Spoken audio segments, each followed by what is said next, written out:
She placed me next to the kitchen, tucked away, out of sight. From there, through the narrow gap of a swinging door, and behind a tray piled high with shrimp cocktail, I watched my own son get married. I had paid for everything, the flowers, the chairs, every detail. Yet when the music began and the toasts echoed through the room, I was left completely on the outside. I smiled. I stayed silent. Then, once the last fork scraped the last plate of cake, I made a single phone call and let it all come crashing down. There was no reserved sign for me, no name card, no warm welcome. Just a metal folding chair with a paper napkin tossed across. The seat, placed beside a tower of dirty trays, and a serving cart with a busted wheel that squeaked every time someone rolled it past. I stood still for a moment, blinking, trying to swallow the thick, acidic smell of marinara sauce that clung to the steam drifting through the kitchen doors. The heat from the ovens pressed into my back, and something deep inside me coiled tight. Looked down at my dress. Mauve chiffon, delicate, hand-sewn. I'd spent 3 hours that morning getting my hair done, 3 hours pretending this day would hold something meaningful for me too. But no one had said a word. No one told me there'd be a change in plans. No one even acknowledged me when I arrived, not even Daniel. He was too busy smiling for the cameras, adjusting his cufflinks, letting her mother kiss his cheek as if she'd been there all along, as if she were the one who sat up through his night terrors, as if she had taken those extra shifts so he could get the braces he needed when I couldn't afford both his smile and the rent. I gripped my little handbag, beige leather, the one he gave me years ago for Mother's Day, back when he still called me Mama. My hands trembled, the nerves in my wrists buzzing like static trying to escape my fingertips. The catering manager, who couldn't have been more than 20, gave me a nervous smile. They said you should wait back here, ma'am. The bride didn't want any, clashes with the theme. I stared at him. Theme? He flinched and glanced at the door as it swung again, banging against the wall with a metallic thud. Laughter spilled through the gap, followed by the thrum of music. Just something about keeping the aesthetic consistent in the photos, he mumbled. I eased myself down onto the creaky chair. A dark stain, gravy maybe, was smeared on the floor beneath me. My shoes made a faint sucking sound when I shifted my feet. I glanced at my nails, freshly painted a soft pink, then at the cold chicken breast that had been wordlessly set in front of me on a chipped plate. The hardest part? I didn't say anything, not one word. I told myself it was his moment, that I shouldn't be the one to ruin it, that being quiet was the kindest thing I could do. I reminded myself I paid for all of it, and convinced myself that meant something. Reached into my purse and pulled out the wedding program from the ceremony. Cream cardstock, elegant lettering, every detail perfectly printed, but no mention of me. Her father walked her down the aisle. Her mother gave the opening toast. And I? I was the one who signed the checks, the shadow near the ovens. The woman. They made sure wouldn't be in any of the pictures. The door swung again. I caught a fleeting glimpse of the chandelier, the live band starting up, and Daniel spinning Emily beneath the soft golden light for their first dance. He didn't glance my way. Not once. I lifted my napkin to my lips, pretending to blot an invisible stain, trying to disguise the sting in my eyes. I told myself it was the kitchen onions, the steam, the heat, anything but the betrayal. But it was betrayal, no doubt about it. And somewhere deep inside, something gave way, a tiny splinter in my core, like a fine crack in glass you don't notice until the whole thing shatters. I stared at the wall ahead of me, zeroing in on a patch of peeling paint behind a fire extinguisher. I focused on that spot so intensely, it became the only thing keeping me grounded, my anchor. If I looked anywhere else, if I let myself feel too much, I knew I'd come apart completely. Right. There, in front of a server balancing a tray of crab puffs. Because if the tears started, I had no idea if I'd be able to stop. I drew in a slow breath, then another. The food in front of me was stone cold by then. I didn't touch it. Eventually, someone brought out dessert. I didn't taste that either. I just stared at the delicate layers of white and gold, her colors, her vision, her perfection. That was the moment I made the call. It was quick, to the point. No explanations needed. I canceled the flower delivery for the next morning's brunch. I canceled the second payment to the band, and I canceled the open bar that was supposed to run until midnight. My voice was steady, measured, sure. When I hung up, I didn't feel a trace of guilt or remorse. What I felt instead was something I hadn't felt in years: control. I looked at my hands again, no longer trembling. My heart, no longer hammering, beat with a quiet rhythm like a motor slowly restarting. The kitchen door swung open again. Another flash of light. Another burst of laughter from the celebration I'd paid for but wasn't welcome in. Let them raise their glasses. I had made my own decision now. I didn't sleep that night, not for a moment. I lay stiffly in the hotel bed, still wearing the mauve chiffon dress, staring at the ceiling fan spinning above me. I imagined it suddenly coming loose, crashing down. Part of me almost wished it would. My hair still smelled of fryer grease. That heavy, greasy scent, tangled with the floral perfume of overpriced roses and the sharp tang of sweat and shame clinging to my skin like a second layer. At some point, I kicked off my shoes. My feet were swollen and sore. They had ached the entire night, but I hadn't dared take them off. Even in the back near the ovens, I had wanted to appear presentable. Around 3 a.m., I finally sat up. The red digits on the clock glowed through the dark. My phone buzzed again on the nightstand. I didn't need to check it. I already knew. Missed calls from Daniel, from Emily. A text from my niece that simply read, "What happened? Everyone's freaking out." I opened the wedding budget on my tablet, a file I had carefully maintained for over a year. I knew every single detail, every flower change, every vendor adjustment, every upgrade Emily requested, always with that polite, pressed smile, always using that one word like a blade wrapped in silk. Elevated. Margaret, we just want something a little more elevated. And that's how I found myself agreeing to hand-calligraphed invitations from a boutique vendor in Vermont. That's how the venue shifted from the church hall to a converted barn decked out with chandeliers and vintage whiskey barrels.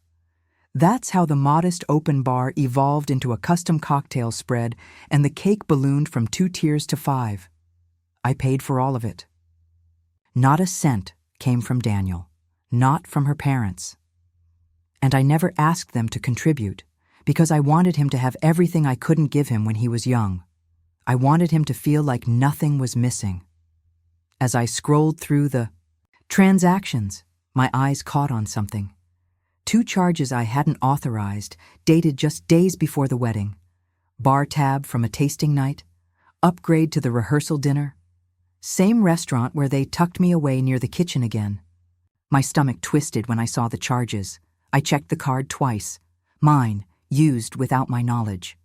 Then, scrolling through Venmo, I found a note she left to one of her bridesmaids. His mom's covering everything.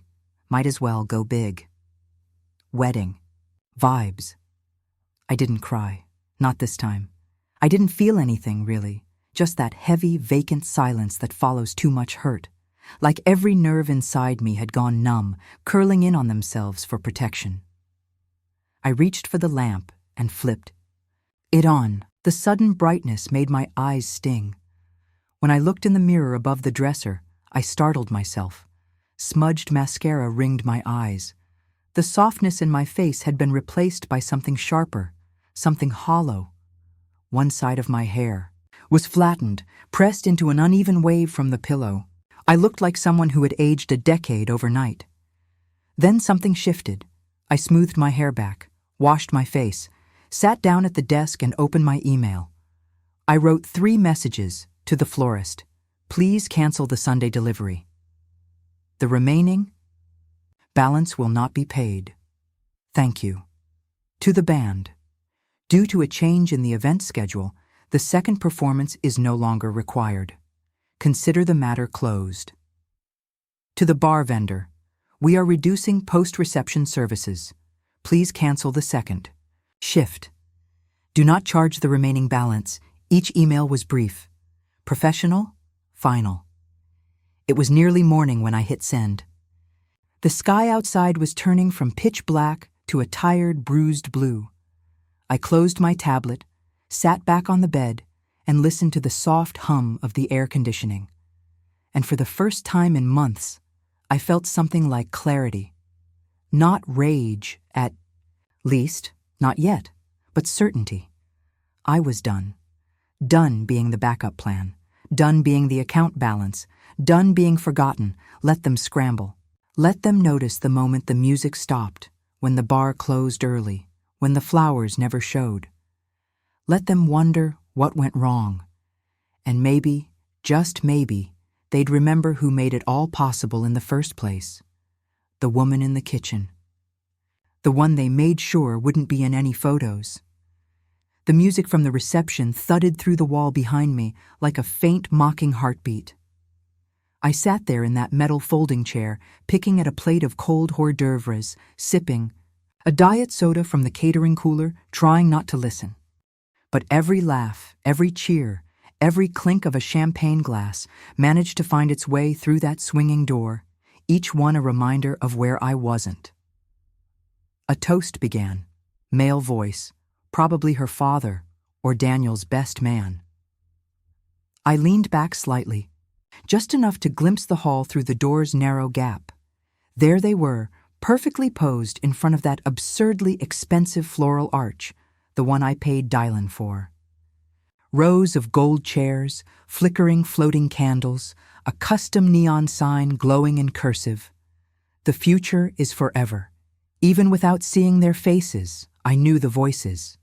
Emily's mother, Susan, with that syrupy, performative tone she used like a stage prop. Oh my God, Daniel, you are just the sweetest man alive. Emily is so lucky. Laughter. Glasses raised. I froze. There, at the head table, sat Susan.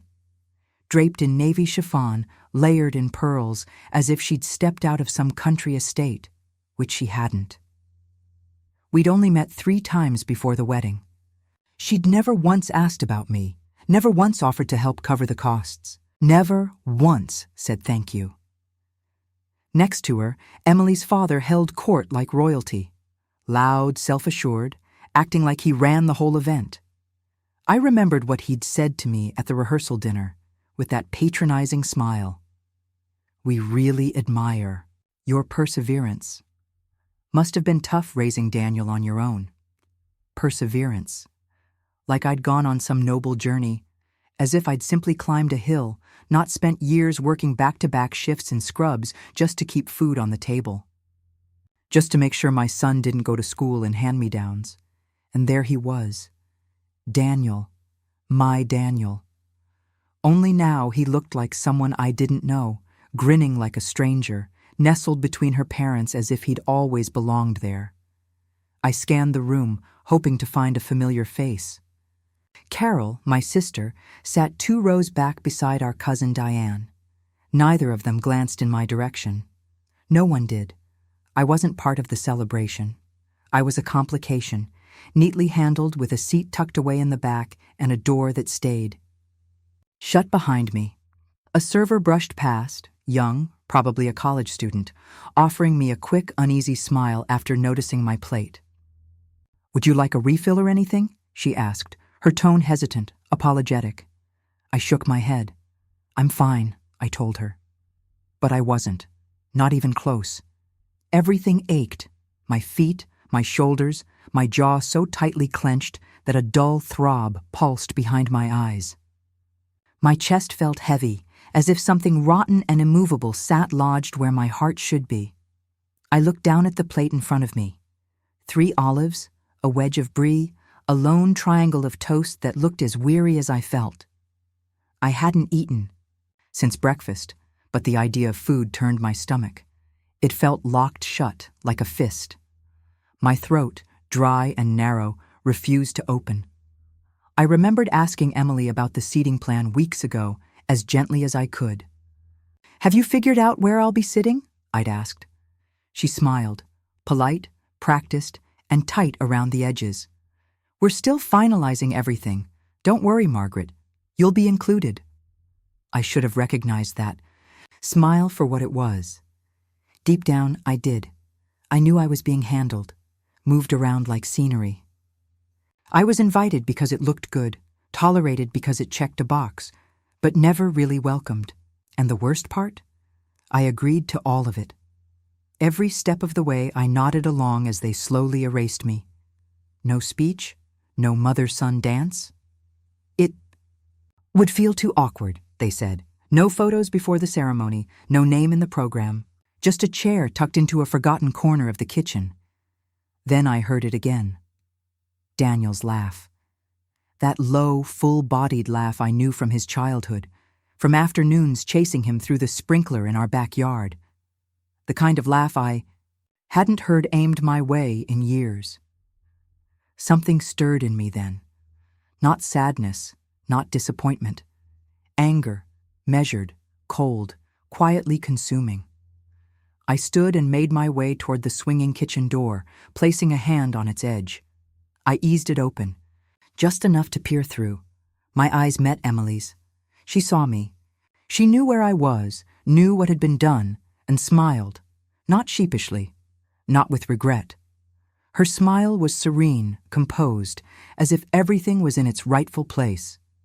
She turned back to her bridesmaids, threw her head back, and laughed. And that's when it hit me. This wasn't an oversight. It wasn't a miscommunication.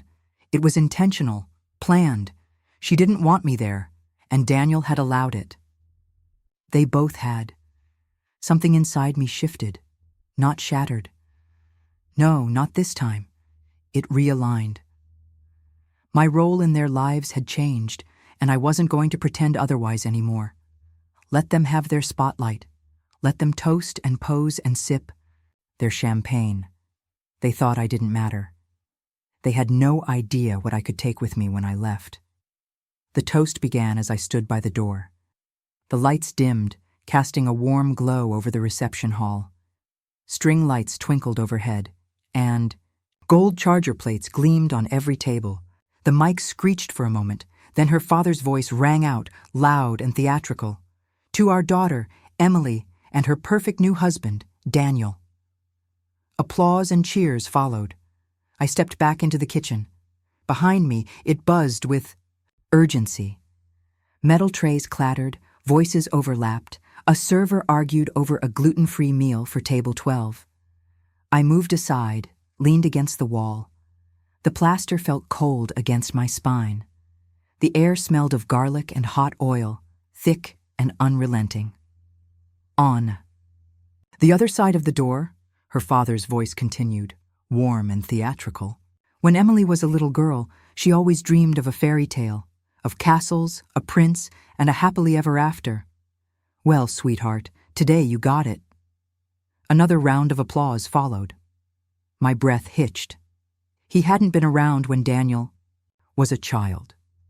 He never scrubbed vomit off bathroom tiles at 3 a.m., never stitched buttons back onto his school uniform, never braved slick roads in winter just to get him to a chess tournament on time. But now they were rewriting the past, and I had been edited out of the narrative.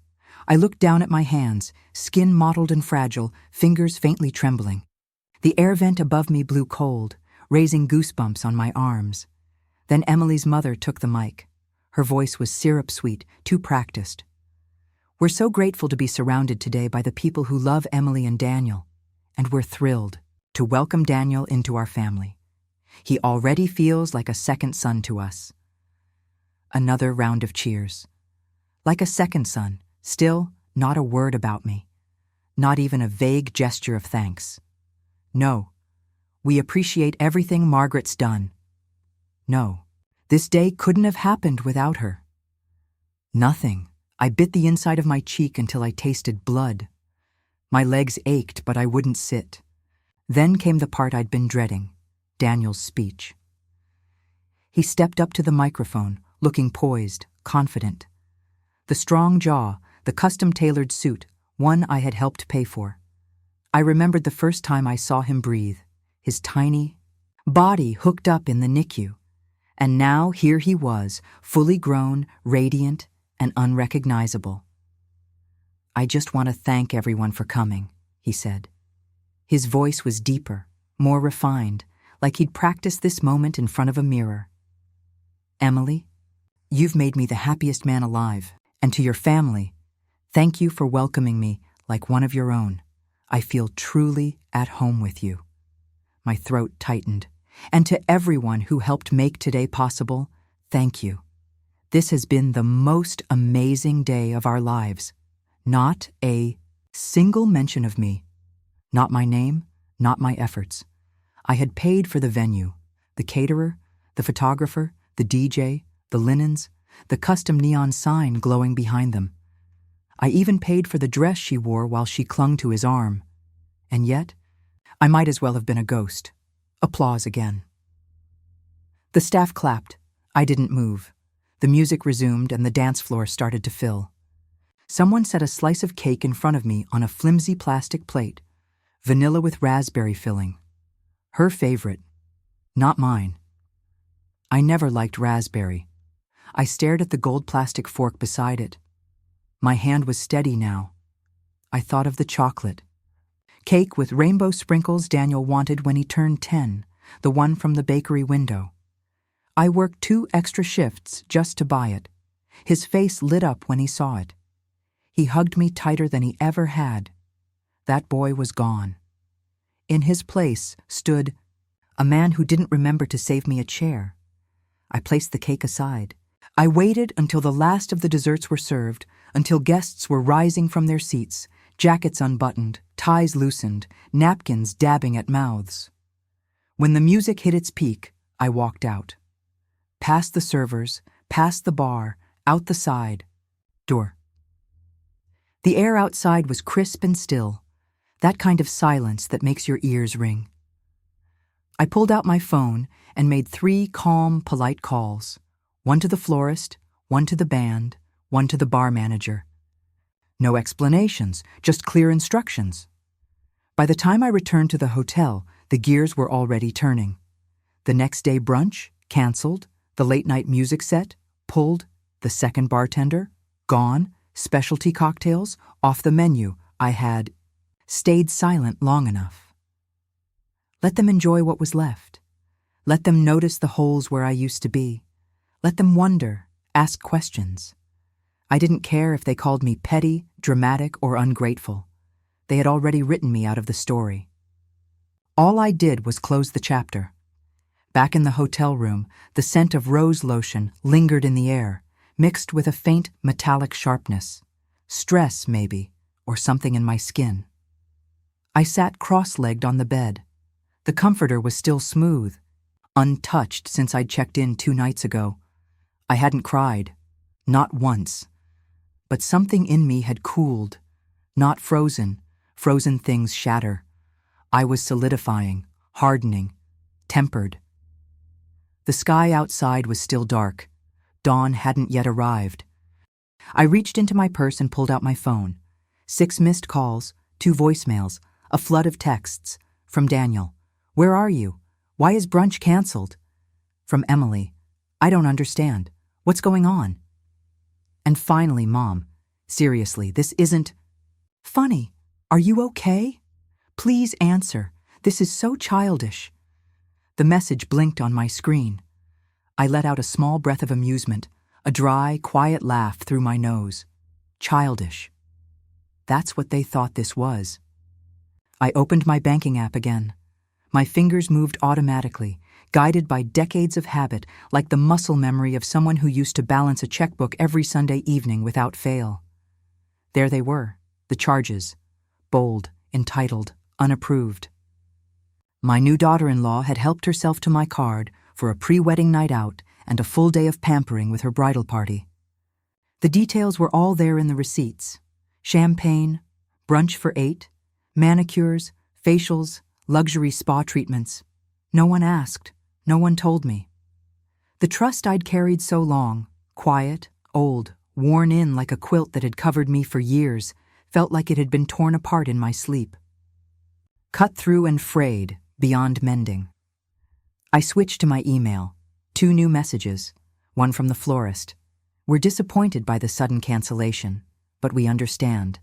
As stated in our contract, refunds are not issued within this time frame. Fine. The second was from the band manager. We had already begun setting up when the cancellation came in. While it's unusual, your message was clear. We'll leave the deposit as is. Also fine. This wasn't about money. I wasn't doing this to recoup anything. This was for me. For the woman they left behind a swinging kitchen door. For the mother, who had been erased, not by accident, but by choice. My stomach growled. I hadn't eaten since the previous morning, but the thought of food turned me. Instead, I stood, pulled open the stiff hotel curtains, and let the morning light in. The sun rose slowly, bleeding across the horizon, first orange, then pink, then soft gold that cast everything in a surreal, delicate glow. And then, I remembered. A red folder tucked away at home in the back of a dresser drawer. Faded and stuffed, with old paperwork, some legal documents, some letters I never threw away. The memory of it tugged at me like a thread that had been pulling all along. I moved deliberately. Showered, rinsed the perfume and bitterness from my skin, dried my hair. I dressed in jeans and a button-down that smelled faintly of lavender detergent. I packed, checked out of the hotel without a word. The drive back was quiet. Just the whisper of tires on pavement and the low hum of radio songs I didn't recognize.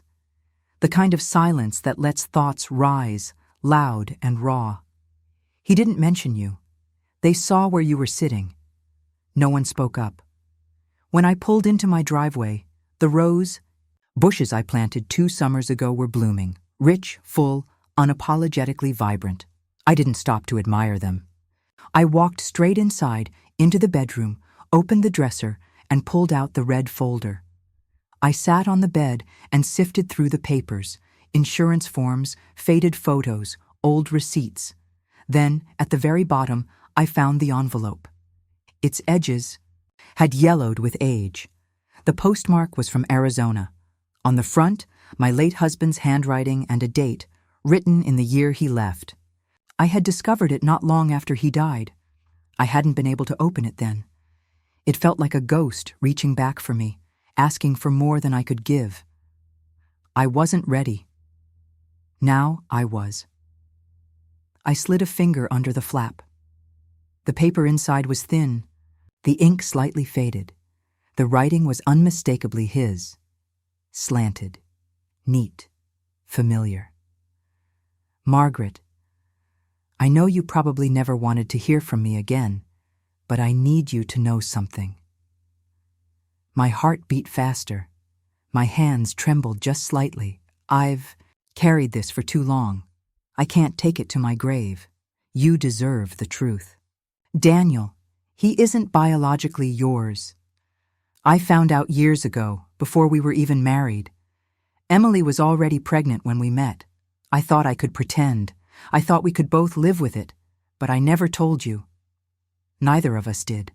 I stopped reading, just for a moment. The room wavered, then settled again around me. I finished the letter. Apologies, rationalizations, regret, spilled too late. But they were only words, words that didn't change the past, words that no longer held any power. Daniel, my Daniel, came into my life because of an affair. He wasn't mine by blood, but he was left at my door like a question I hadn't studied for. And somehow, I passed. By some miracle or grit, I passed. Every skinned knee, every bedtime story, every extra shift I worked to afford his sneakers and school photos, I gave it all. I passed with distinction. And yet, I found myself discarded, replaced, forgotten. But something had shifted in me. Something sharp and undeniable. A truth I could no longer ignore. I was done bleeding for a role I played perfectly. I didn't cry. Even as I sat there, that letter trembling in my hands like a live wire, I didn't shed a single tear. What was the use? My tears had already watered the soil of Daniel's childhood. They had bought his shoes, his inhalers, his beat-up first car. They soaked into my pillow when his father disappeared, and again when Daniel took the stage at graduation, never once glancing back to find me in the crowd. No, the tears had dried up long ago. What remained now was something colder, steadier. Not sorrow, clarity. I got up and made myself coffee, black, strong. I sat by the window and watched the neighbors' sprinkler tick rhythmically across their lawn. A regular Sunday, at least on the outside. But I had changed. I was no longer the woman who funded someone else's fairy tale only to be seated near the punch bowl, out of the frame, out of mind. And I was done pretending. I picked up my phone and called the florist. My tone was polite, steady. I thanked them for their time and confirmed that Sunday's order would no longer be needed. No explanation, none required. Then the band, same tone, no backstory. Finally, the bar service. "Hi, this is Margaret Langley. Yes, I'm calling to cancel the cocktail reception for the post-wedding brunch. No issues, just a change of plans. Thank you." Click. 3 calls. 3 clean breaks. I could have stopped there, but I didn't, because I knew what would follow. I turned my phone off, waited 5 minutes, turned it back on. 38 unread messages, 3 voicemails, Daniel frantic. "Mom, where are you? The band didn't show. What's going on?" Emily's mother, sharp with frustration. "This is unacceptable. People are asking questions." Then Emily herself. "Margaret, seriously? Is this because of the seating chart? Don't ruin this for us. That's just petty." Petty. The words stung like a slap, like a label I'd been made to wear. And yet, when I closed my eyes, all I saw was her, Emily, smiling smugly across the reception hall, fully aware of where I'd been placed, of what she had done, confident I wouldn't make a scene. Not until now. I turned the phone off again. Let them spiral, let the confusion grow, let them wonder why the drinks stopped flowing, because I was the well. Let them puzzle over the silence, because I was the one who paid for the music. Let them stare at the empty vases, because the flowers never came. The roots were already dead. I wiped down the kitchen, fed the cat, and felt more peace than I had in months. Around noon, the doorbell rang. I didn't answer. Let them wait in the heat of their own discomfort. That night, I posted a single photo on Facebook, not of the wedding, not of me, just a photo of the check, account number blurred, signature left in full view, no caption, no explanation, just that. An undeniable truth, a receipt of everything I'd given. Then I logged off, not just from Facebook, but from guilt, from silence, from the endless act of pretending none of this was betrayal. I didn't need their apologies, their excuses, or their spin. Let them sit with the mess. I wasn't going to clean it up for them. The silence was the first sign they were scrambling. No texts, no calls, just an odd, tense quiet, like the eye of a storm hovering directly over my roof. I could feel it in the air, the uncertainty, the pause. They didn't know what I might do next. Truthfully, neither did I. But whatever came, next it would be mine. Monday morning, I made my coffee and sat by the window again. No makeup, no jewelry, just me, the day, and the low hum of the fridge. Daniel hadn't reached out since the day before. The last voicemail was clipped, defensive. "You really made a scene, Mom. Everyone's talking. You embarrassed us. I don't know what you were trying to prove, but you crossed a line." I didn't even blink. Because here's a truth no one likes to admit. You can give someone everything, your time, your money, your care, and still be treated like you're optional. You can build someone's whole world and still be told you don't fit the decor. The betrayal didn't shock me anymore. What did was how free I felt once I stopped begging to be seen. That morning, I deleted his contact. Just the name, not the number. I didn't need to forget him. I just didn't want his name flashing on my screen like he still had a place there. Around midday, I went out, ran errands, picked up groceries, went to the post office. Life, as always, carried on. In the bakery aisle, of all places, I ran into Diane, my cousin, the one who'd flown in for the wedding. She smiled when she saw me, though there was a flicker of uncertainty behind it. "Margaret." "Hey." I nodded. She stepped closer, her voice soft. "Are you okay?" I looked her in the eye. "Were you okay?" I asked, watching me sit back. There, her expression changed. I didn't realize that was intentional. I thought maybe you—" "No," I said gently. "You didn't think, that's all." A long pause, then finally, "I'm sorry. That was wrong. I should have said something." I nodded once. "Thank you." She looked almost lighter, like the weight of her silence had finally lifted. It didn't lift mine, but it was something. When I got home, there was a bouquet waiting on the porch, carnations, the cheap kind, already starting to wilt. No note. I didn't even bring them inside. I walked them straight to the trash. That evening, I checked Facebook. The photo of the check had drawn nearly 100 comments. Former coworkers, old classmates, neighbors, people I hadn't spoken to in years. Some were confused, some angry, but most understood. One comment stood out. "This broke my heart, Margaret, and I've never related to anything more. Thank you for showing us we don't have to stay silent." That was the beginning, not of revenge, not of resentment, but of reclaiming something I hadn't realized I'd given away. Let them stew in their group chats, let them draft their own versions of what happened. I wasn't replying. I wasn't explaining. I had chosen silence, not as surrender, but as power, and this time, the silence was mine. It started with a drawer, a stubborn one in the guest room dresser, always sticking unless you gave it a little bump with your hip. I hadn't been searching for anything in particular, just clearing out the clutter of a life I'd been too worn down to face. Between outdated receipts and expired coupons, I found it. That red folder. The one I thought I'd already gone through. But tucked inside, nearly invisible against the sleeve, was something else. A second letter. No envelope, just folded neatly. Once, then again. Same handwriting. Same name.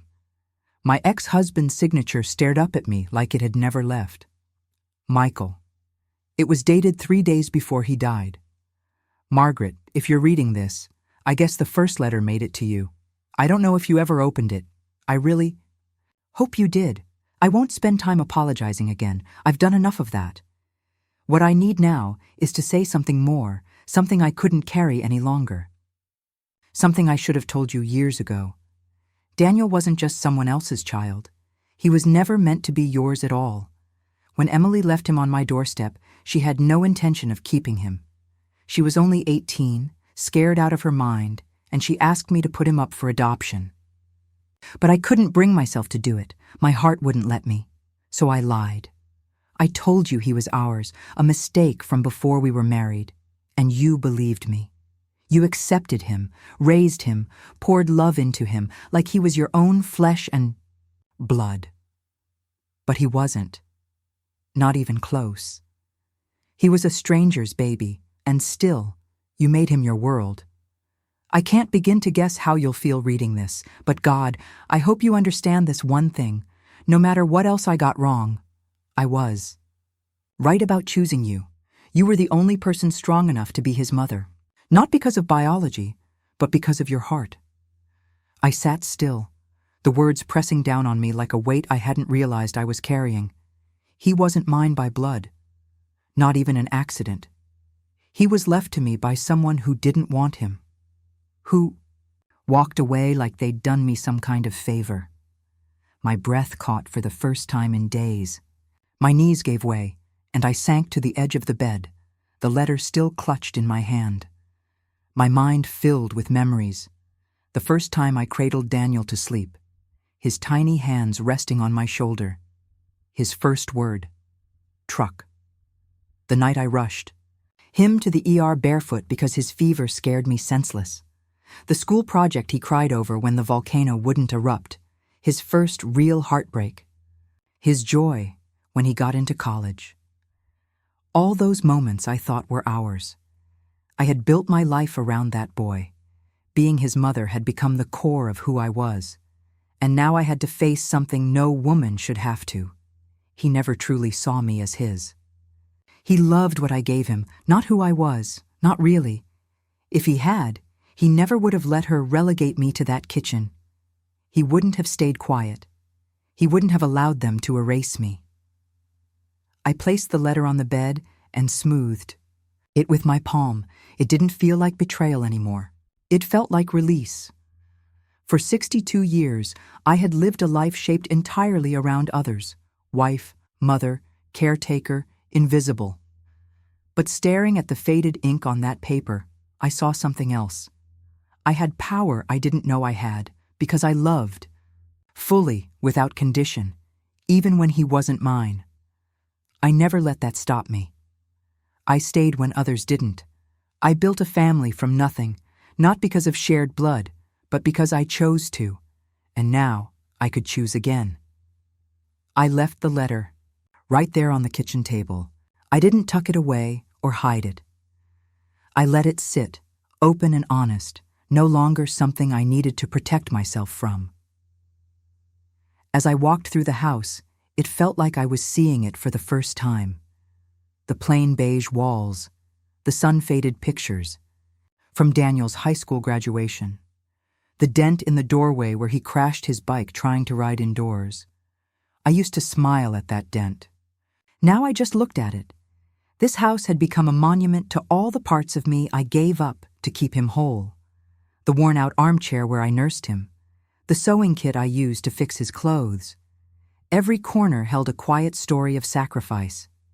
The pantry was still stocked with his favorite cereal, honey bunches of oats. I hadn't even liked it for years, but I kept buying it. And suddenly, it hit me. I couldn't even remember what my favorite cereal was anymore. I couldn't recall the last book I read that wasn't a parenting manual or something from the hospital's reading list. I had no memory of the last time. I spent money purely on myself. I'd been so completely immersed in being his mother, I forgot how to just be myself, a woman, a person. I poured a glass of water and sat on the couch. The silence around me had changed. It wasn't lonely now. It felt truthful. My phone buzzed on the side table. Daniel again. This time, a longer message, and the tone was different. I don't know what happened. I've been thinking. Emily says she never meant to hurt you. I'm sorry if you felt excluded. If I felt. Not because they left me out. Not because they shut me out of their lives. The words still circled around his experience, his comfort, his need to stay blameless. I didn't reply. Instead, I picked up the remote and turned on the TV. A cooking show hummed in the background, soft and steady. My eyes wandered back to the letter. He was never mine, not by blood, not even by law. But I had been his until the moment he made it clear I no longer had a place in the life he was creating. The pain I felt wasn't about him anymore. It was for the woman I had let slip away, the part of me I'd buried to raise someone who never once paused to ask, "Are you okay, Mom?" All those years, the birthdays I made special, the Christmas mornings I stayed up late, wrapping store gifts with perfect bows, the countless days I told myself, "You sit, I'll do the dishes," even though no one ever offered. I had been his quiet comfort, his fallback, his constant presence in the background. Always there, always fading, but not anymore. That evening, I took every photo of us off the walls, not in anger, not to make a statement, but because it was time Time to stop living in a shrine to a kind of motherhood that demanded I vanish. Wrapped each frame with care, using old towels, and labeled the box simply, Memories, not duties. Then I made dinner just for myself, a dish I once saw on a travel show, lemon butter pasta with roasted cherry tomatoes and garlic. No kid-friendly sides, no frozen chicken nuggets, just what I wanted. I lit a candle, turned on some soft jazz, set the table for one. It was quiet, but not hollow. It was the sound of reclaiming a life I hadn't realized I'd given away. The guest list began in silence.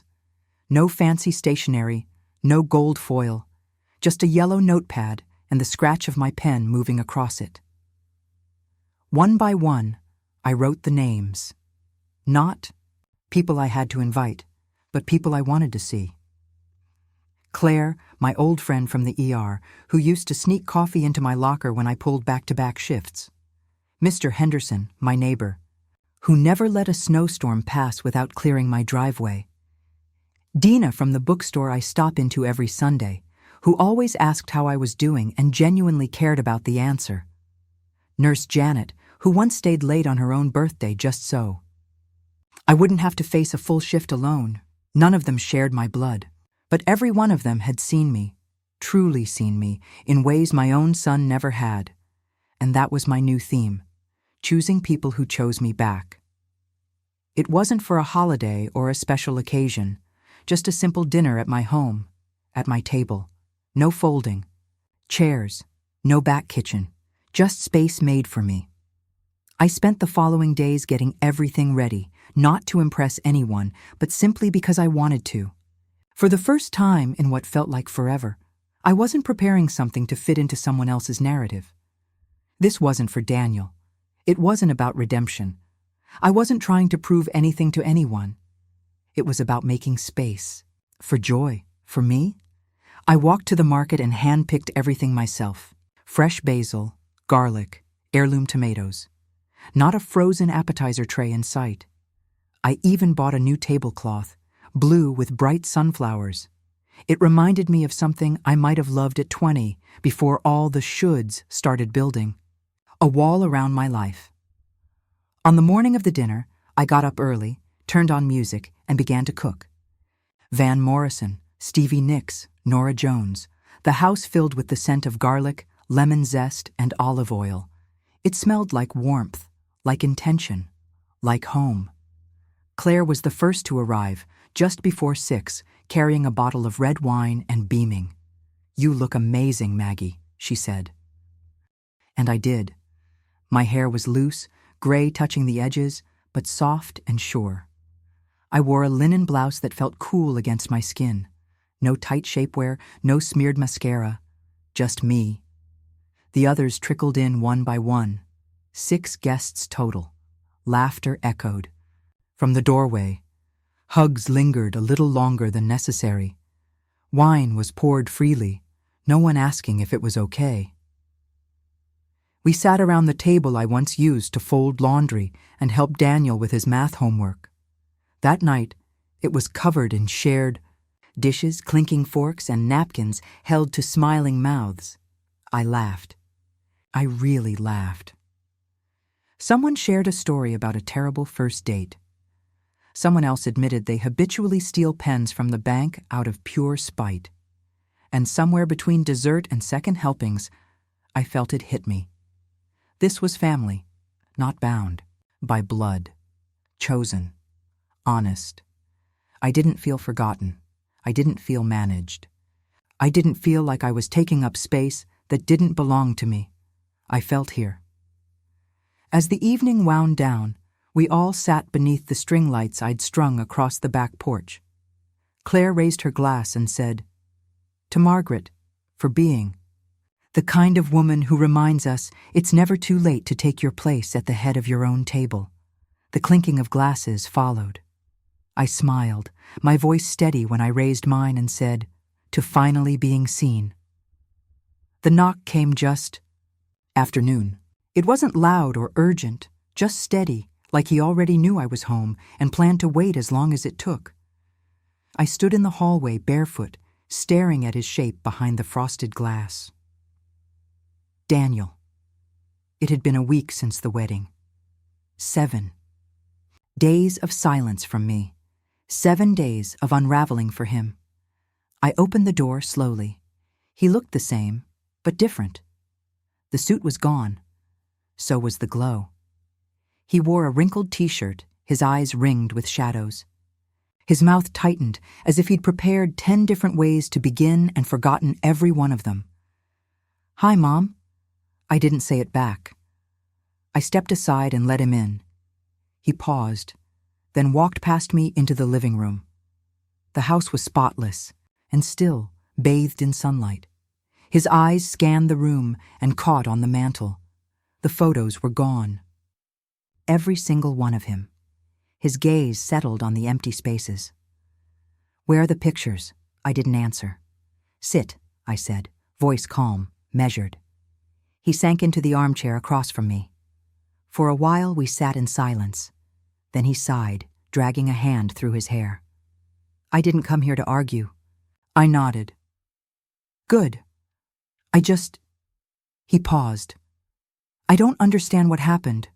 1 minute everything was fine, and the next you're pulling out of everything, posting checks on Facebook." That stung. He still hadn't asked how I felt. Still hadn't said I'm sorry. He wanted answers, not accountability. I stood, walked to the hallway closet, pulled out a box, and set it on the coffee table between us. "What's this?" "Receipts," I said. "Every last one from the past year. Venue deposits, dress fittings, caterers, the whole thing. I even paid for that extra dance floor you insisted on, remember?" His eyes moved over the papers, but he didn't touch them. Then I pulled out one last item, the letter. His father's handwriting was unmistakable. I didn't say a word as he read. I just watched his face shift. First, confusion, then recognition. Then a slow, pale disbelief creeping in like fog. He looked up, his voice brittle. "You knew?" "I do now," I said. He swallowed, hard. "So, you're angry because I'm not your... I'm not angry because you're not my biological son." I cut in, calm and clear. "I'm angry because I raised you, Daniel. I gave you everything I had. And when the moment came to honor me, to stand up and say, 'This woman made me,' you sat down." He looked away. Silent. "You let them push me into the kitchen," I continued. My voice didn't shake. "You watched them dismiss me, erase me, and you said nothing. That's what broke me. Not your DNA, not the money." Finally, he spoke, barely, a whisper. "I didn't think it would matter. Emily said. She said it would be better for the pictures, for the look. I didn't think you'd be hurt." I gave a short, cold laugh. "You didn't think." "Exactly." I walked over to the mantel and held up an empty frame. "This used to have your kindergarten graduation photo. You had a gap-toothed smile and marker stains on your shirt. You ran off the stage straight into my arms. I set the frame down. Face down. I'm done holding on to versions of you that no longer exist." He winced like I'd slapped him. "Mom?" "No," I said, firm. "I'm not your backdrop anymore. I'm not your bank. I'm not your afterthought." His jaw tightened. He nodded slowly. "I'm sorry," he said. "Too little, too late." I picked up the box, shut the lid, and handed it to him. "These are yours now. Take them. Every receipt, every record, every reminder of what you chose to ignore." He hesitated, then took the box. I walked him to the door.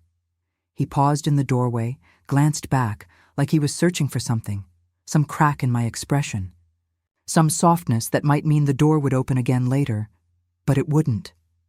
"You always said I was your whole world," he said, voice low. "You were," I replied, "and now I'm finally mine." Then I closed the door. The house was warm with laughter, the real kind, the kind that fills your chest and crinkles the corners of your eyes before you even notice. The smell of garlic and rosemary lingered in the air. The table was set with care. That blue and sunflower yellow cloth, mismatched plates, cloth napkins folded into fans. A single candle flickered in the center, not for show, just because I liked how it made the silverware glow. In the living room, my guests sipped wine and swapped stories. Mr. Henderson was in the corner, cracking everyone up with a story about locking himself out of his house in his underwear.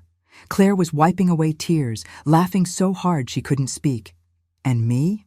I stood barefoot in the kitchen, holding a glass of wine, smiling, not waiting to be called in, not hidden behind a door, not forgotten. I was the hostess. I was present. I was seen. I plated the last dish, roasted vegetables with thyme and sea salt, and brought it out to the table. As I set it down, someone clapped. "Chef Margaret strikes again," Claire said with a grin. We sat, passed the bowls, poured more wine. Somewhere between second helpings and the last bite of cornbread, Claire lifted her glass. "I think we should toast," she said. Everyone nodded. "To what?" Dina asked. Claire turned to me. "To choosing yourself," she said, "and to knowing when to stop giving to people who only know how to take." Everyone raised their glass. This time, I raised mine too, fully. I stood. My hands didn't shake. My voice didn't tremble. I looked at every face around that table. People who weren't bound to me by blood or obligation, but by love, by choice, by respect, and I said, to the mothers who stayed quiet for too long, to the women who gave everything, and were told it still wasn't enough, to the ones who were asked to sit in the kitchen after building the damn house. This is for us. May we never sit down again unless it's at the head of our own table. Glasses clinked. Someone cheered, and I sat down, not in the back, not out of sight, not in exile, in my chair, in my place. Daniel never called again, but I didn't need him to. The people who mattered were already here. The next morning, I woke to birdsong and sunlight pouring through the window. No regrets, no tightness in my chest, just peace. I made coffee and sat on the porch, my robe fluttering gently in the breeze. My garden stretched before me, roses blooming wild and bright. I was no one's backdrop anymore. I was the main character in my own life, and finally, that was enough.